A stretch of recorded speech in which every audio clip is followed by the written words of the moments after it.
Should a woman always wear abaya when she's praying? Certain colors that are prohibited to wear in the salah.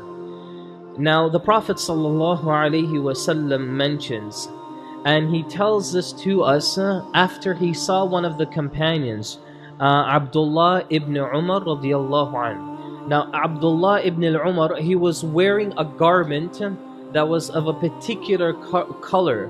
But this garment that he was wearing was like a bright orange. It was a bright orange type of color. And the Prophet ﷺ saw him wearing this color and told him, this is one of the garments of the disbeliever, so don't ever wear it. Now here, the Prophet ﷺ is talking specifically about salah. So it's important to know that wearing saffron colors or wearing a bright orange color is not haram. But it's one of the colors that is prohibited when it comes to the salah.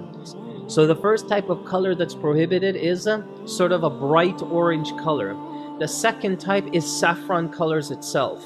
The third color that's prohibited to wear in the salah is a bright red color. Now this bright red color is a color that is very, very obvious. It stands out more than anything else. That you can actually see a person in an entire crowd of people, you can spot him out. Even if there's thousands of people there, you'll spot out this individual because of that red color. So this is like a bright neon type of color. Again, it's also prohibited for the same reason. This was one of the garments that some of the mushrikun used to wear during the time of the Prophet sallallahu alaihi wasallam. The lesson behind the colors that you choose to wear is very simple, and that is you choose colors that are not distracting to others. Part of the etiquettes of prayer is that you should wear something that is considered to be appropriate for that salah.